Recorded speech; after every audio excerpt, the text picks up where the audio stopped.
¿Qué tal? ¿Cómo están? Qué gusto saludarles. Les doy la más cordial bienvenida a Salud y Deporte. Gracias a quienes nos sintonizan en su televisor por Canal 14, en internet por mxplay.tv y Canal 14.tv. También agradecemos a quienes nos envían sus comentarios en nuestras redes sociales, @soy Jorge Rubio P y en @Canal 14. El tema de hoy, deporte en adultos mayores. Cada 1 de octubre se conmemora el Día Internacional de las Personas de Edad, el cual tiene como objetivo reconocer la contribución de los adultos mayores al desarrollo humano y económico. Para el año 2050, es decir, en 28 años, se estima que 1 de cada 6 personas en el mundo será mayor de 65 años, cambiando radicalmente lo que ocurría, por ejemplo, en el 2019, en donde era 1 de cada 11. En el 2018 se superó por primera vez el número de adultos mayores por encima de los niños menores a 5 años en el mundo. Cada vez es más común ver a atletas que superan los 35 años y que siguen mostrando un gran nivel, contrario a lo que normalmente sucedía, en donde veíamos el retiro de atletas a una edad muy temprana. El ejercicio, la actividad física y el deporte pueden ayudar a que cuando se llegue a ser adulto mayor se tenga una mejor calidad de vida, aunque también una mala práctica puede provocar totalmente lo contrario. Así que de esta manera arrancamos este programa y me da muchísimo gusto saludar nuevamente aquí en el estudio. Ya nos acompañó anteriormente a Juan Manuel Huesca, coordinador académico de la Federación Mexicana de Físico-Constructivismo y Fitness, miembro de la Red de Actividad Física de las Américas, responsable del proyecto de actividad física de hábitos saludables del proyecto Hard Ops y también jefe de Departamento de Recreación de la CONADE. Doctor Huesca, ¿cómo está? Qué gusto saludarlo. ¿Qué tal? Buenas tardes, bienvenidos y un gusto estar aquí presentes. Un gusto que nuevamente nos acompañe y también me da mucho gusto recibir aquí en el estudio a Guillermo Guzmán Magaña, atleta mundialista, subcampeón mundial máster en lanzamiento de martillo en Tampere, Finlandia, este mismo año, presidente de la Master Athletics Norte, Centroamérica y del Caribe. ¿Cómo estás, Guillermo? Qué gusto que estés aquí con nosotros. Muchísimas gracias, Doc, a ti también por invitarme y bueno, pues gracias por permitirme expresar un poquito algo de mi experiencia como atleta. Seguro va a funcionar mucho para todas las personas y va a ser motivante para todos aquellos que nos están sintonizando. Y a la distancia saludo a Héctor Huitzil, quien fue Mr. México Absoluto de la Federación Mexicana de Físico-Constructivismo y Fitness en el 2010 y es campeón Elite Pro de la Federación Internacional de Físico-Culturismo. Héctor, ¿cómo estás? Qué gusto saludarte a la distancia. Muchas gracias, Jorge. Gracias por la invitación y aquí estamos a la orden. Saludo al doctor Huesca y a Guillermo. Es un placer. Muchas gracias. El placer es nuestro y arrancamos este programa. Y bueno, vamos a escuchar como siempre la primera pregunta de nuestro público este día. Hola, buen día. Soy Pedro Becerril. Y mi pregunta es, ¿cuál es el objetivo de hacer actividad física en los adultos mayores?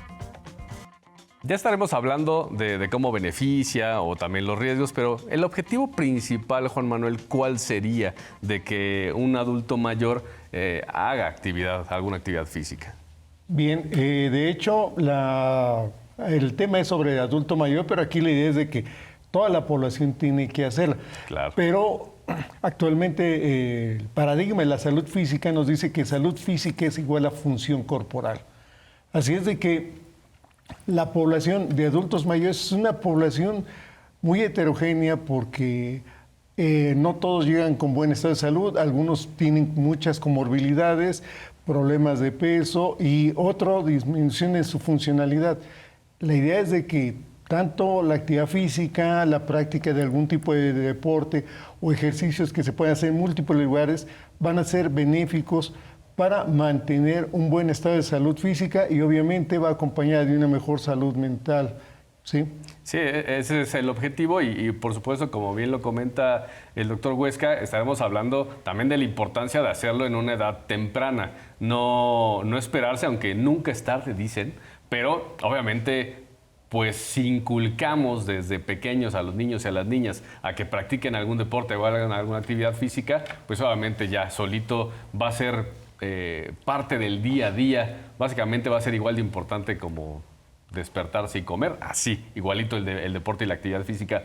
Guillermo, ¿tú desde cuándo, platícanos, haces ejercicio y cuál es la disciplina y deporte y cuál es la que más te ha gustado a lo largo de todos estos años?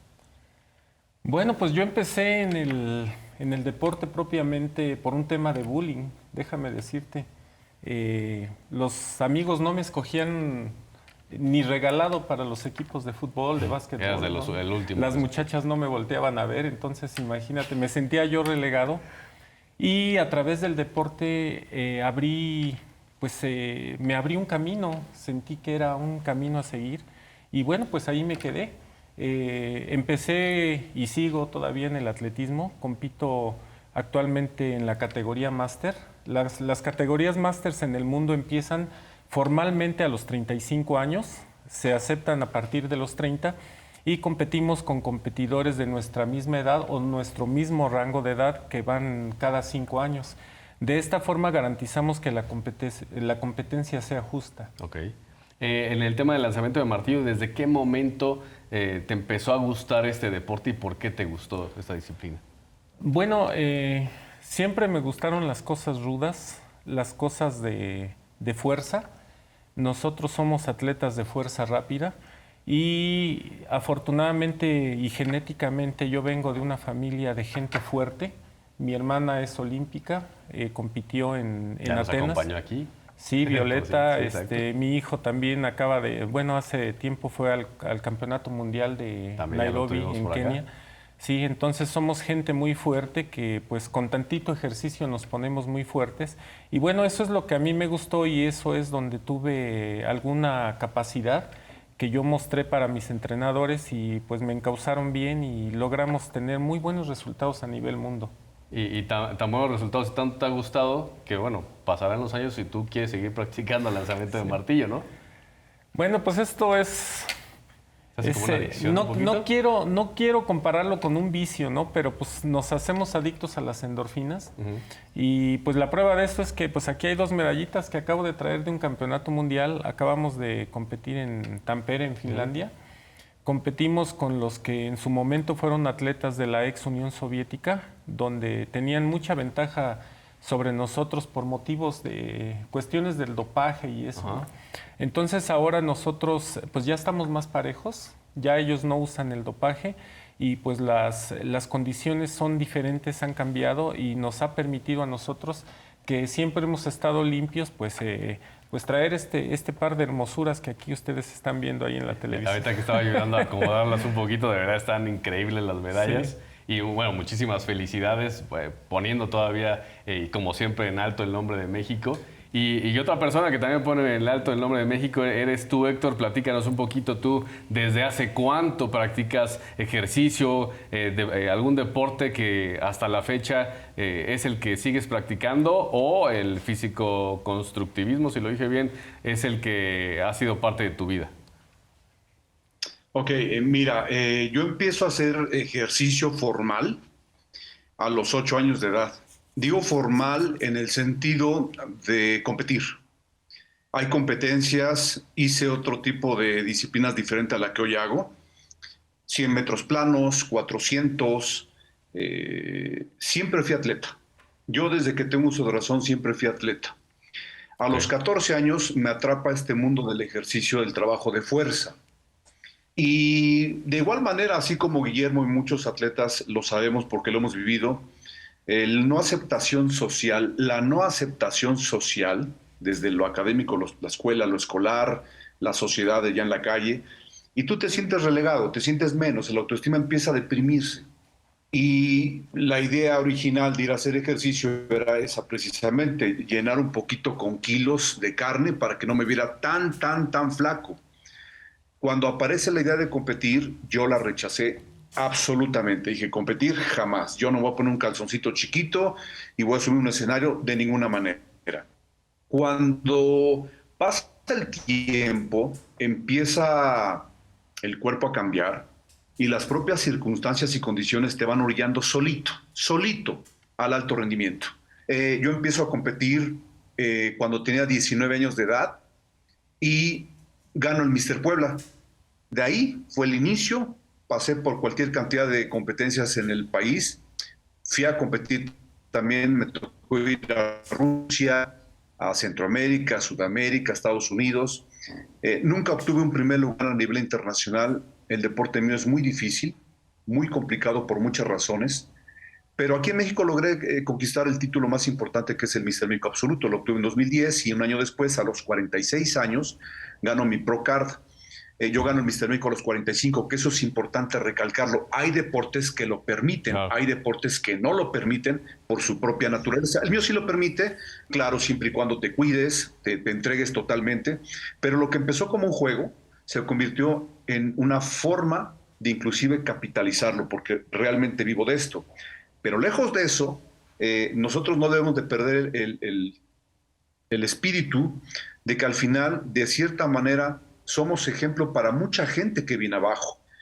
Esta gente que viene abajo puede ser en la propia familia, pueden ser los vecinos, los amigos y mucha gente que inclusive no conocemos. Entonces creo que estamos obligados moralmente Claro. a mandar un mensaje correcto en cuanto al ejercicio. Y sí, sin lugar a dudas, son un ejemplo para la gente de su misma edad y sobre todo también para las generaciones que vienen abajo, porque dicen, oye, es que yo quiero llegar a una edad, digo, no hemos dicho ninguna de sus 2 edades. En tu caso, Héctor, ¿recuérdanos tu edad?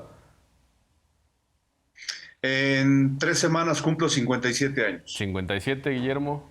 Yo tengo 58 años. 57, 58, llegar a ese nivel a los 57, 58, ¿quién no, no? O sea, habemos algunos menores de 40 que ya nos gustaría pues ir a competir a Finlandia, o ir a competir a Rusia, o ir a competir a cualquier lado, incluso aquí en México, para poder obtener estos grandes resultados, pero sobre todo para sentirse bien físicamente. Entonces, sí, eso del ejemplo creo que es muy claro. A veces no es que ustedes quieran serlo, pero al final sí son un ejemplo. Como cualquier atleta de alto rendimiento, termina siéndolo. Y siempre se dice que hay que predicar con el ejemplo. Dejo la pregunta sobre la mesa. Vamos a ir a un corte y ahorita, si quiere, nos contesta, doctor. El ejemplo debería ser, lo primero que tenemos que hacer es ir al médico para una revisión antes de hacer ejercicio. Ahorita me contesta. Vamos a hacer nuestra primera pausa y continuamos con más aquí en Salud y Deporte, platicando sobre deporte, ejercicio, actividad física en adultos mayores.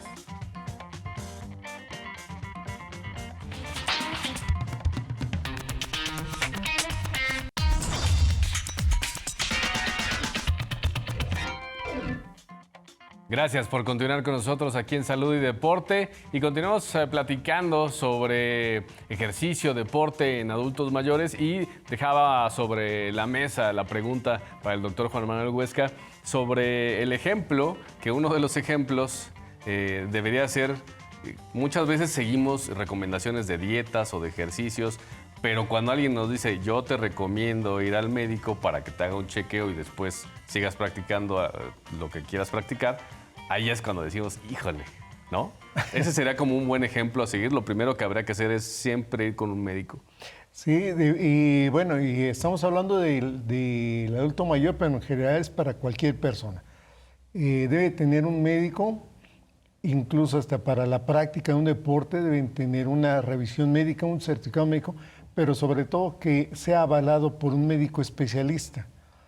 En muchos deportes, incluso, por ejemplo, en escuelas deportivas, se pide que el documento sea por un especialista. Si es menor de edad, incluso es pediatra, médico del deporte. Si es mayor de edad, pues el internista, médico del deporte. Y ahora en adultos mayores también, además del médico del deporte, el geriatra. Geriatra, que es como un especialista aplicado para adultos mayores. ¿Que sería a partir de los 60? Desde antes, poco antes de los 60. Pero sobre todo en el aspecto de que decíamos que los adultos mayores es una población muy variable, porque varios adultos mayores ya vienen con algún tipo de patología. Entonces, si antes es un riesgo, hay que tener más cuidado. Y sobre todo diferenciar que si se va a hacer actividad física en donde el propósito es que sea benéfica para la salud, no importa, debe tener una evaluación, porque tenemos personas que no hacen absolutamente nada, y además llegan con sus problemas de obesidad, de inmovilidad. La inmovilidad no es causa de la edad, no es causa de la edad, es causa de esa inmovilidad que tiene el adulto mayor. Y el problema es que luego a veces el adulto mayor es muy inmóvil, pero a veces hay cómplices en la casa. Nosotros le hacemos todo, evitamos que se muevan. Entonces hay que ayudarlos a que se muevan y todo eso. Pero si va a empezar una actividad física, sobre todo de tener esa evaluación médica, sobre todo para valorar factores de riesgo. De pronto dicen, deporte es salud. El deporte es para competir, pero de todas maneras puede ayudar, y sobre todo el deporte viene acompañado de ejercicios de entrenamiento, de acuerdo a cada persona. Es decir, todo es personalizado, incluyendo, en el caso de la evaluación de un deportista, hay algo que se llama sistema de evaluación integral, que son 5 ejes. Pero el primero, la base, es el estado de salud. Después viene la evaluación morfológica, fisiológica, psicológica y la de entrenamiento, que es la que hace el entrenador. Pero evaluar a un deportista no es fácil. Ahora, un adulto mayor, menos fácil. Pero sí es importante de que hacer esta actividad que sea segura. Y vaya, aquí vamos a escuchar testimonios de que a lo mejor personas que no eran deportistas de jóvenes y son deportistas de adultos mayores, obtuvieron buenos beneficios, siempre y cuando sea bien llevado. Sí, porque y seguramente le ha tocado mucho, doctor, que llegan a la consulta y dicen que están perfectos con tal de poder hacer o practicar la actividad que necesiten. Ya después, cuando vienen los problemitas, es como, se me olvidó decirle que soy hipertenso o algún tema de tiroides, ¿no? Fíjate que quiero comentar una experiencia muy breve. Yo trabajé cerca de 7 años en el TEC de Monterrey, Campus Estado de México, y yo estaba en el servicio médico. Entonces, esta escuela, esta universidad tiene unas instalaciones deportivas muy bonitas. Sin embargo, dentro de las prestaciones está la práctica de trabajadores o de profesores. Entonces, yo le sugería a la coordinadora médica, ¿sabes qué? Hay que hacerles una evaluación antes que otra cosa. Y es que el colegio americano, cuando tú evalúas, te lleva a 3 opciones finales ya después de la evaluación. El sujeto es apto condicionado o no apto. Y de pronto me encontraba personas, profesores que nada más quieren utilizar la alberca, pero tenían un índice de masa corporal de más de 40, es decir, una obesidad mórbida, eran fumadores, con una circunferencia abdominal tremenda, y se enojan porque uno no los ponía. Y yo le decía, hasta que usted me traiga un documento de su cardiólogo o de un internista, lo probamos. Porque yo le decía, aquí te expones a un riesgo de que de pronto, y ha habido casos en gimnasios, en eventos deportivos, que la gente cae en problemas. Sí. En instalaciones deportivas, son hipertensos, dicen, practica deporte, y se va a practicar tenis cuando es el menos indicado para un adulto y menos con hipertensión. Entonces, todo eso tiene que ser evaluado por el médico y ya tendrá que recomendar cuál es la actividad adecuada. Sí, muchos elementos, muchos factores que tomar en cuenta, y otros factores que también hay que tomar en cuenta es el tema de la nutrición. Vamos a escuchar a la nutrióloga Laura Huerta. Hola, les saluda la doctora Laura Huerta y en esta ocasión vamos a hablar de cuáles son los mejores alimentos en el adulto mayor. A manera en que vamos envejeciendo, nuestro cuerpo requiere de menos ingesta calórica, pero del mismo aporte de nutrientes tales como las vitaminas, los minerales. Por lo tanto, la primera recomendación va a ser que en la alimentación de nuestros adultos mayores exista variedad. Dentro de esta variedad tiene que haber de todos los tipos o de todos los grupos de alimentos que tenemos. Por lo tanto, dentro de estos grupos de alimentos son los vegetales. ¿Cuáles son los vegetales más recomendados? Los vegetales de hoja verde, las hortalizas, por su alto contenido de vitaminas, minerales, ácido fólico, hierro y fibra, que es muy importante el consumo para el adulto mayor. Como otra recomendación de otros grupos de alimentos son las proteínas. La proteína, recuerden, es todo lo que camine, nade o huele es proteína. Las aves, las carnes magras, el huevo y los peces como el salmón y el atún son muy recomendables. Recuerden que eso nos nutre. También es importante mencionar que, bueno, en el caso de la proteína, es muy importante consultar al médico que no exista alguna restricción de la ingesta de este grupo de alimentos. Y bueno, otra recomendación también sería las nueces y las almendras, así como el aguacate, todas las grasas buenas que también nos ayudan. Y por último, en el caso de la fruta, les quiero recomendar, bueno, pues los frutos rojos por su alto contenido, su alto valor antioxidante, también son muy recomendables. Y bueno, pues estas son las recomendaciones muy rápidas Y bueno, lo ideal siempre va a ser hacerlo acompañado de la mano de un experto. Muchísimas gracias y espero vernos muy pronto. Muchas gracias, Laura, por las recomendaciones. Y en tu caso, Guillermo, para un atleta, pues vamos a, no sé si está correcto llamar atleta máster, o también en lanzamiento de martillos y llamarlo así, igual que Héctor, ¿cuál sería como la base de la alimentación, por lo menos que tú, entendiendo que cada individuo necesita su propia dieta, en tu caso, cuál es como para cuando vas a una competencia o te estás preparando para una competencia? Bueno, respecto de lo primero, máster se define como aquella persona que ya cumplió oficialmente 35 años. Okay. De los 30 a los 35 les denominamos submáster y ya les permitimos competir con nosotros, pero formalmente a los 35 años ya pueden competir en campeonatos mundiales. Respecto de la alimentación, como acaba de mencionar Laura, creo que es muy importante seguir las recomendaciones de todos los nutriólogos que recomiendan todos los grupos de alimentos. Sin embargo, dependiendo del deporte, en mi caso, como atleta que fui de joven, tenía yo una dieta hipercalórica e hiperproteínica o proteica, no sé cómo se llame esto, doctor. Pero estas dietas que nos daban a nosotros eran ricas en calorías y en proteínas. Esto es porque nosotros requeríamos tener una masa corporal porque antes se estilaba que los lanzadores y la gente como los levantadores de pesas que también competían en eso, tuviéramos una masa corporal pues voluminosa, fuéramos fuertes, pero además fuéramos rápidos. Cada deporte es diferente. Tenemos aquí un físico-culturista que a lo mejor su dieta la basa en una alimentación enfocada a la definición muscular o a la ganancia de músculo, ¿no? Entonces, depende de cada quien, un futbolista de americano, un luchador, un levantador, un atleta, etcétera. Sí, en tu caso, Héctor, ya te mencionaba ahorita Guillermo, vemos siempre estos cuerpos iguales, culturales y casi pues, sin nada de grasa, ¿no? Es puro músculo. ¿Cuál es la alimentación que normalmente lleva un atleta máster de físico-culturismo? Muy bien, mira, hablamos de los macronutrientes, proteínas, carbohidratos y estas grasas. Los porcentajes de estos macronutrientes son los que van a cambiar por el tipo de deporte que se va a hacer.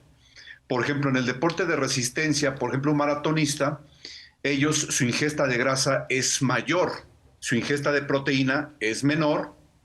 El caso de nosotros, los fisicoculturistas, no metemos tanta grasa, metemos más carbohidratos porque la fuente energética, la bioenergía que ocupamos los fisicoculturistas es la glucólisis.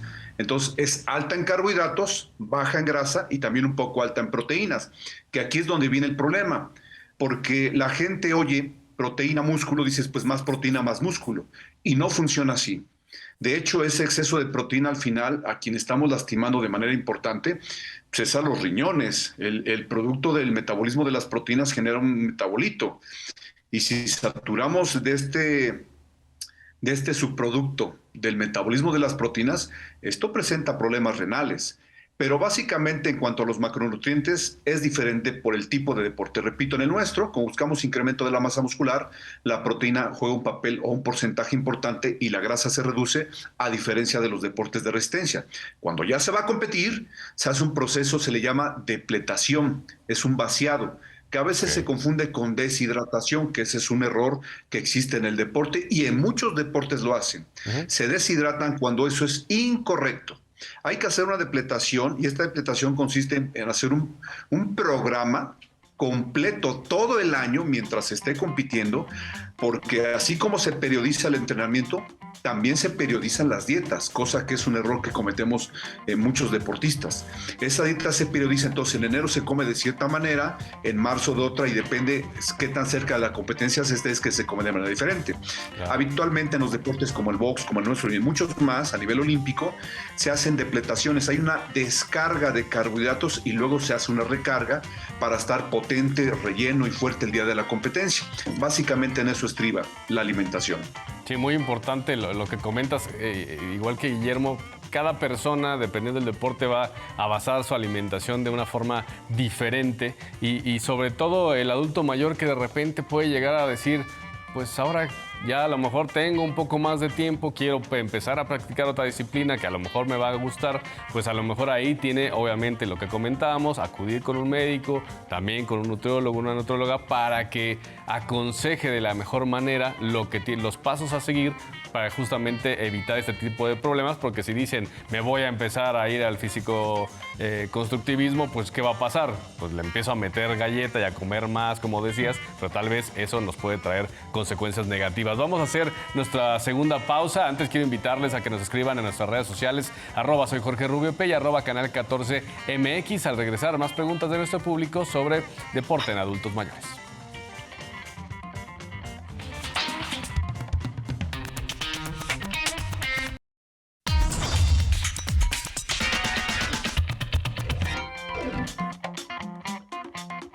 Muchas gracias por continuar con nosotros aquí en Salud y Deporte. Es momento de ir con una nueva pregunta de nuestro público este día.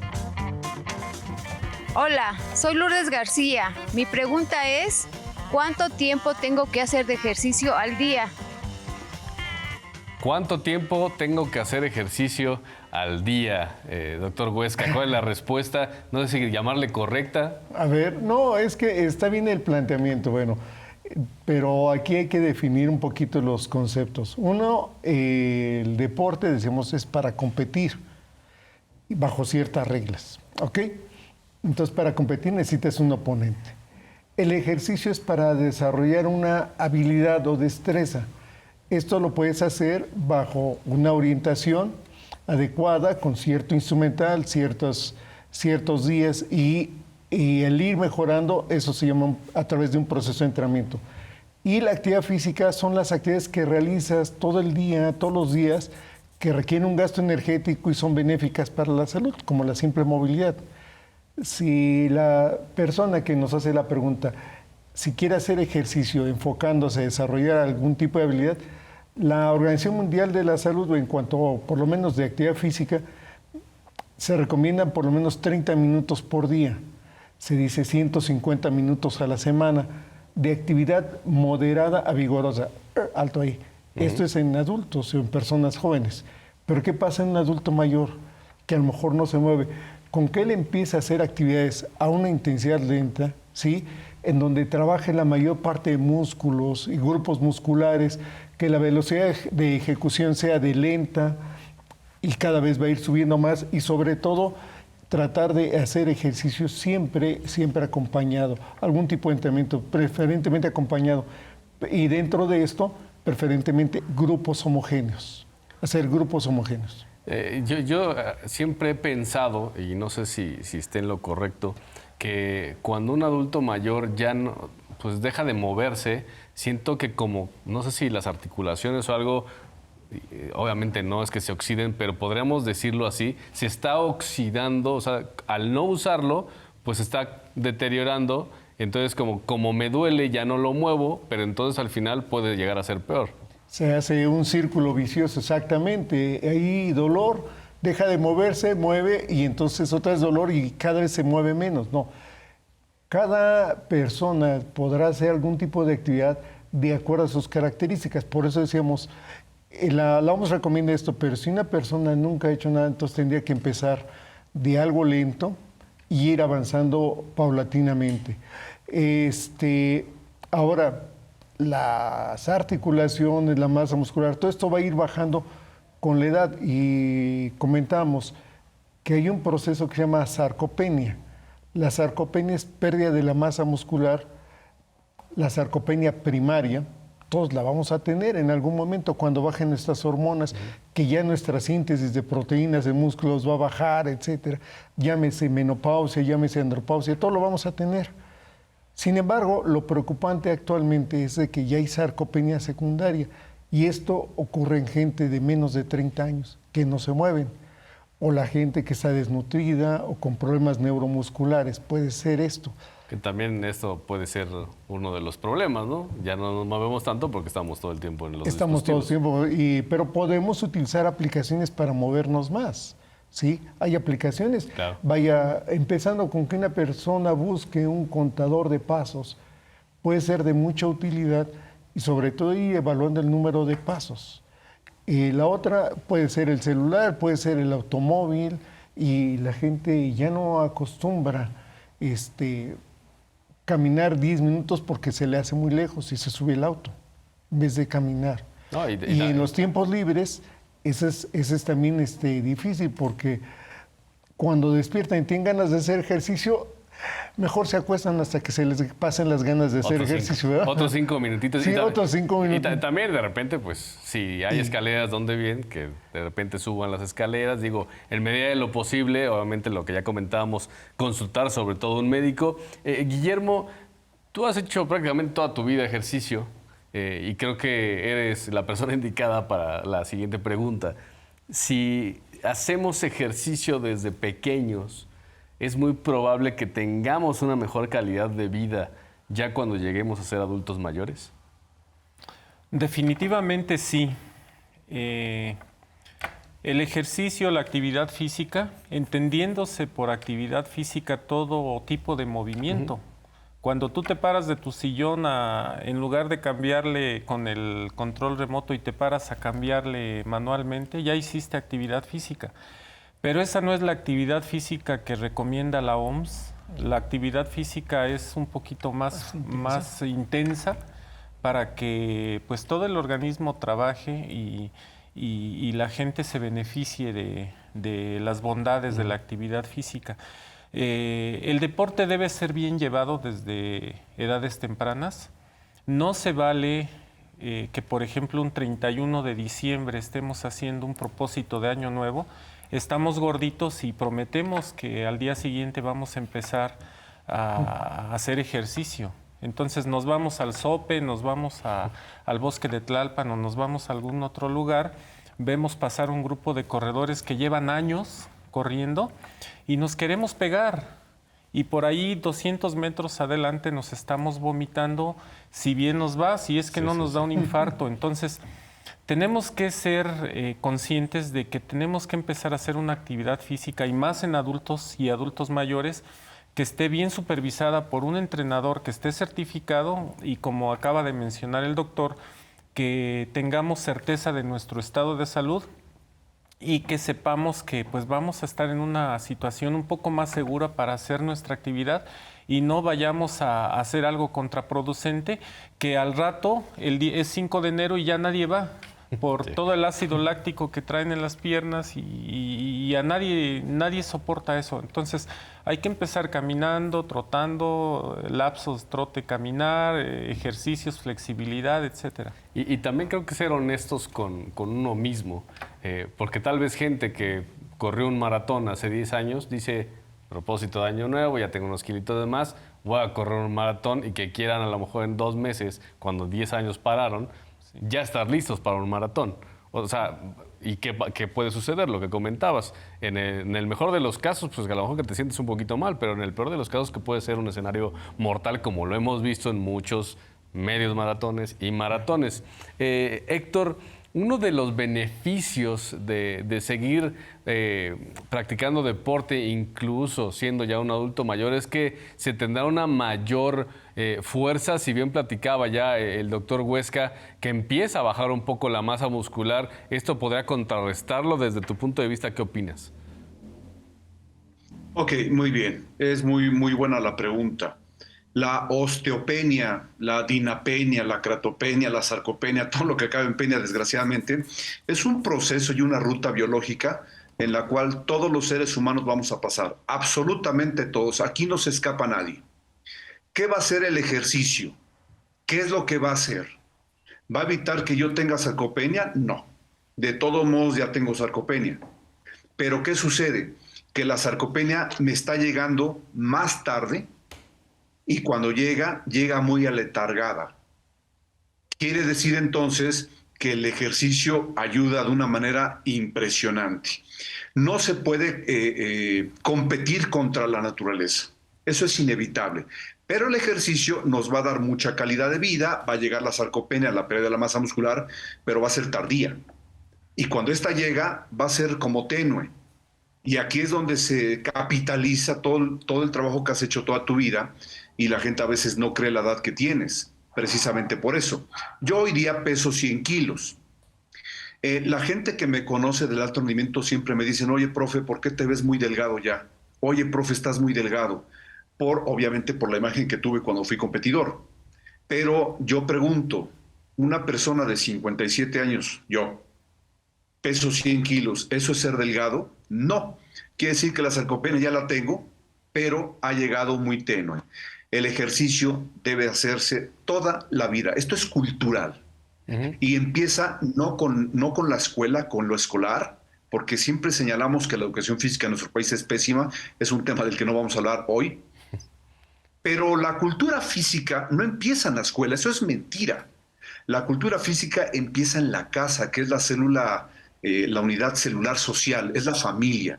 Si papá y mamá no tienen en su modelo de vida el hacer ejercicio, hay altas probabilidades, no es una regla, pero hay altas probabilidades de que el hijo no lo haga. La voz mandante no es la palabra ni el grito, ni el dinero. La voz mandante es el ejemplo. Y eso es bien difícil de hacerlo. Entonces hay que empezar, invito a los padres de familia que empiecen y hagan conciencia, o los jovencitos que ya van a ser dentro de poco padres, van a ser soportes de familia, que el ejercicio hay que entenderlo, es una necesidad fisiológica. Es una necesidad fisiológica, por lo tanto es parte de nuestra vida. Si esto se lleva toda la vida, entonces la sarcopenia, la dinapenia y todas estas cosas que se pierden por la edad, solamente por cumplir años, serán muy tenues cuando lleguen y llegarán tardías, que de eso se trata al final, y sobre tener todo, calidad de vida. Y sobre todo pensando por el hecho de lo que comentaba un poco al inicio, esta estadística en la que en el 2050 pues ya se va a modificar la estadística donde vamos a ser más adultos mayores que personas jóvenes. Creo que de ahí también la importancia de mandar ese mensaje que desde ya, y digo, yo que si con la pandemia no nos quedó muy claro que tenemos que dejar de ser sedentarios en medida de lo posible, porque también entiendo que a veces las jornadas laborales son larguísimas en nuestro país, pero siempre creo que se puede tener un momento para movernos. Bien lo decía Guillermo, pues dejar el control y pararnos a la televisión o decir, pues ya barré ayer, voy a volver a barrer, o voy a volver a lavar los trastes. Todo ese tipo de actividades pues nos van a ir ayudando poco a poco, si bien no es todo lo recomendable, pero por lo menos empezar por algo y empezar desde hoy, porque en algún momento seremos más adultos mayores y nos tenemos que sostener nosotros solos. Vamos a hacer nuestra última pausa. Al regresar escucharemos sus opiniones sobre deporte en adultos mayores.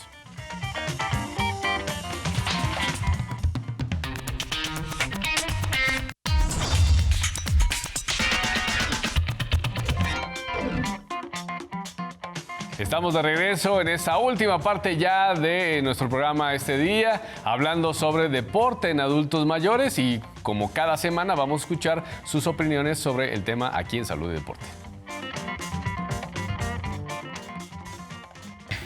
El deporte en los adultos mayores influye a darle continuidad a tu salud, ¿no? Durante toda tu vida, si hiciste ejercicio, bueno, pues al final de la misma será importante que continúes ejercitándote.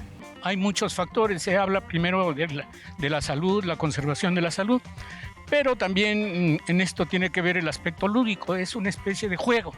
Entonces, cuando uno ha hecho ejercicio relativamente frecuente a lo largo de la vida, pues queda ese deseo por hacerlo nuevamente. El deporte en los adultos mayores es importante, ya que ayuda a vitalizar las actividades físicas, pero también el sistema circulatorio que tenemos, los músculos, los tendones y todo, también el sistema esquelético. Si un adulto mayor no hace ejercicio, pues es como decía mi abuela, te oxidas, hijo, ¿no? Entonces necesitas ejercitarte para mantenerte sano.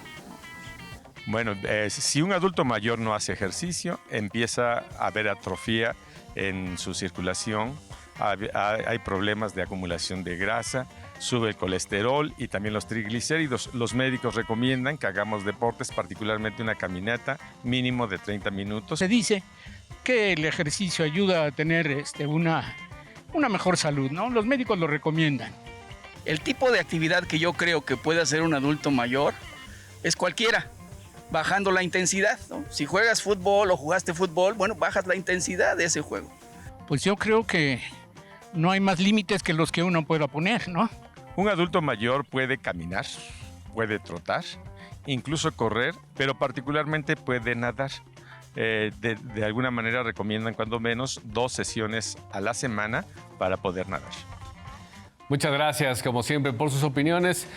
Pues ya, la última parte, Juan Manuel, ¿cuáles serían, en tu experiencia, los principales riesgos que se tienen al hacer ejercicio o al practicar algún deporte, entendiendo que hay muchísimos deportes, sí, pero como los principales riesgos para los adultos mayores al practicar algún deporte? Y bueno, y los riesgos, independientemente de las lesiones, es que ellos ya traen problemas metabólicos.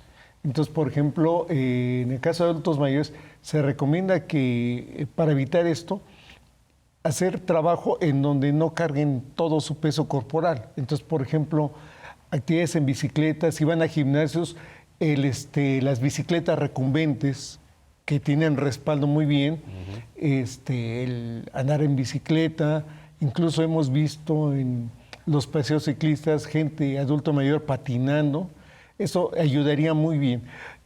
La otra cuestión es de que los ejercicios deben ser de acuerdo a la intensidad de cada persona. Y comentamos hace un momento que en un estudio en Boston, 2 fisiólogos, Bill Evans y María Fetarón, encontraron en adultos mayores que después de 12 semanas de entrenamiento adecuado a ellos, gente que no era deportista, llegaron a triplicar su fuerza. Una de las conclusiones que menciona Bill Evans es de que el músculo no pierde su capacidad de respuesta. Entonces, esto es importante porque podemos mencionar atletas, incluso una famosa atleta, doña Chayito, que ella nunca fue deportista, impuso récords en su categoría de más de 90 años. Entonces, eso sí hay que tener cuidado con los controles constantes. Y como decíamos, problemas metabólicos. Algunos de ellos hay que recordar que en México las 2 primeras causas de mortalidad son enfermedades cardiovasculares, hay que checarse la presión arterial, por favor, y diabetes.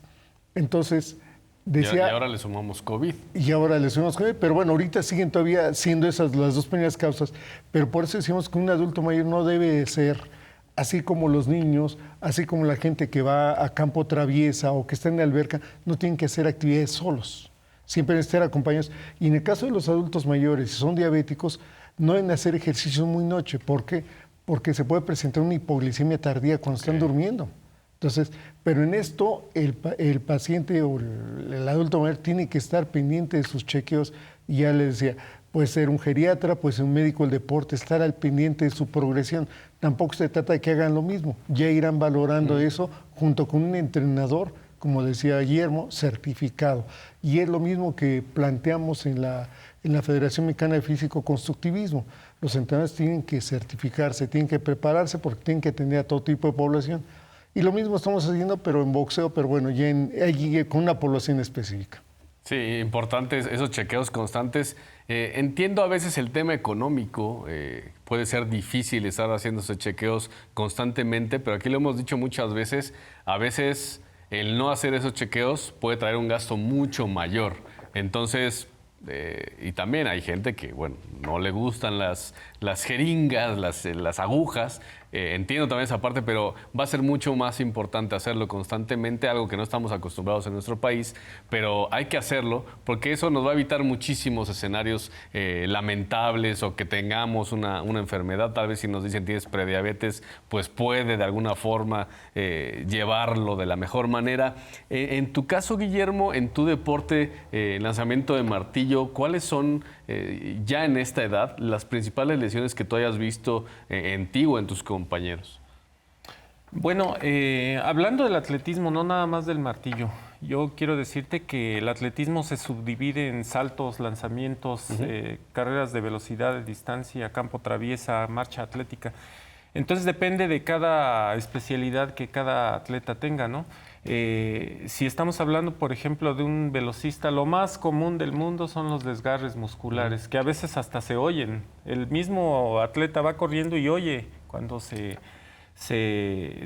le ocurre un desgarre, o los esguinces también, la fascitis plantar, por ejemplo, la ciática, los corredores de fondo que van corriendo en un mismo sentido. Entonces, si hablamos de lanzadores, que nos metemos mucho al gimnasio a cargar pesas, pues ahí vienen pues las lesiones de otro tipo, musculares. A mí una vez se me fue el codo izquierdo por pelear un arranque con 150 kilos, porque también competía en levantamiento de pesas, ¿no? Entonces nos estábamos preparando y a veces, como es un deporte ya competitivo y de alto rendimiento, pues también lleva sus riesgos, ¿no?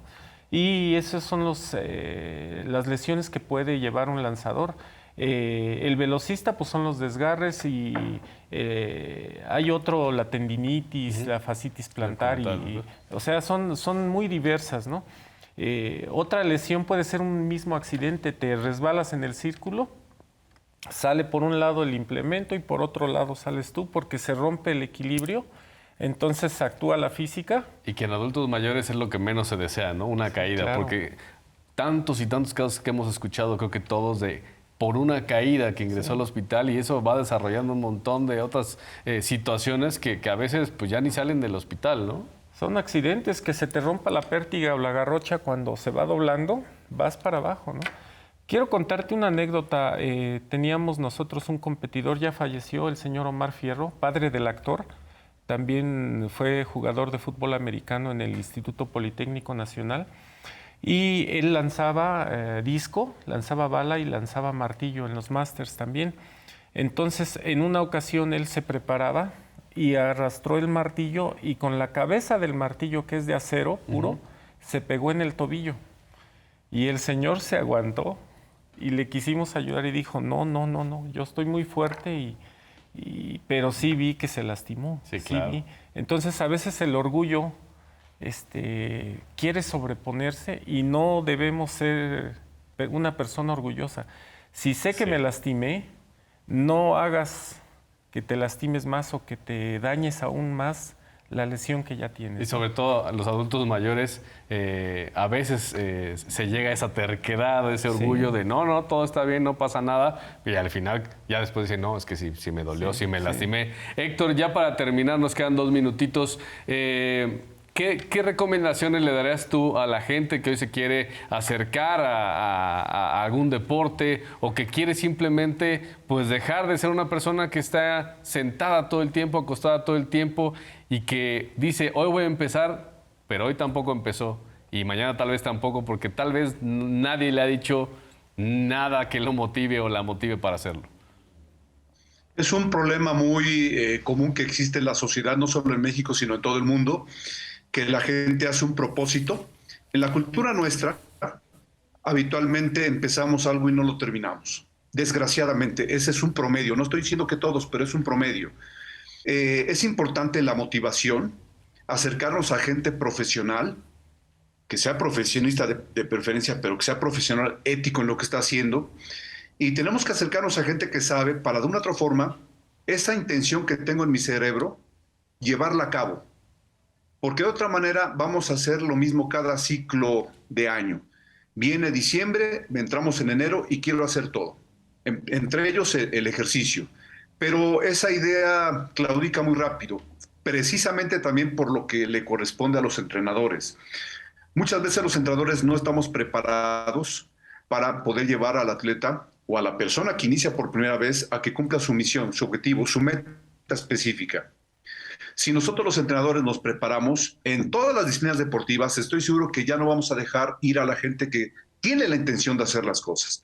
Los vamos a atrapar psicológicamente, físicamente, con conocimiento, con el ejemplo inclusive, y es lo que tenemos que hacer. De entrada, yo sí aconsejo que se haga de por vida estudios clínicos. Debe ser cultural. Claro. De cierta edad en adelante, periódicamente el especialista dirá con qué frecuencia, pero eso es importante. No esperemos que el espejo sea el que nos lleve a hacer ejercicio. No esperemos que me sienta yo mal para ir a hacer ejercicio. Por eso es importante que eduquemos a la sociedad en que el ejercicio es una necesidad fisiológica. Que no sea esa llanta que ya se nos salió la que nos lleva a la fuerza al gimnasio, que no sea ese dolor que ya traigo aquí, el doctor me dijo vete a hacer ejercicio. Digo, qué bueno, pero que sea más bien parte de nuestra capacidad de entender que eso es una necesidad. Así duermo, así como, así hago ejercicio. Sí, la Federación Mexicana de Físico-Constructivismo y Fitness, en la cual pertenezco, a eso se dedica. Entre otras cosas, le invierte tiempo a la capacitación de los entrenadores que no solo son para físico, es para todos los deportes. Entonces, el mensaje es claro a la sociedad. Hagan ejercicio, el ejercicio da calidad de vida. El ejercicio es una necesidad fisiológica. Así es, hacerlo parte de la vida. Muchísimas gracias, Héctor. Ya llegamos al final del programa. Recuérdanos dónde te puede encontrar la gente, alguna página de Facebook, alguna red social. Sí, la página donde a mí se me puede encontrar y lo hacemos con mucho gusto para atender a la gente quien guste, es la página en Face de la Federación Mexicana de Físico-Constructivismo y Fitness. Así aparece, es el Face de la Federación de Físico. Ahí estamos a la orden, con tanto gusto. Muchas gracias. Muchísimas gracias, Héctor, por haber estado hoy con nosotros. Doctor Juan Manuel Huesca, ¿dónde lo puede encontrar la gente? Sí, en Facebook como Juan Huesca Ramírez, en Twitter como @HuescaRMZ, en LinkedIn también igual. Y bueno, pues a la orden. Muchas gracias por acompañarnos nuevamente aquí en Salud y Deporte. Guillermo, ¿dónde te puede encontrar la gente? A mí me pueden buscar como Guillermo Guzmán Magaña en Facebook. También pueden buscar el sitio web de la World Master Athletics. Ahí están mis teléfonos, están mis correos electrónicos y hay un apartado donde está la región Norte, Centroamérica y del Caribe. Ahí están todos mis datos. También me pueden googlear, si ustedes gustan, búsquenme por Guillermo Guzmán Magaña, ahí hay información donde pueden contactarme. Perfecto, muchas gracias Guillermo, Juan Manuel y Héctor por haber estado aquí con nosotros y sobre todo gracias a ustedes que nos permitieron entrar a sus hogares a través de su televisor en Canal 14, en internet por mxplay.tv y Canal 14.tv. También agradecemos a quienes nos enviaron sus comentarios en nuestras redes sociales, @Canal 14MX y @soy Jorge Rubio P. Nos vemos la próxima semana.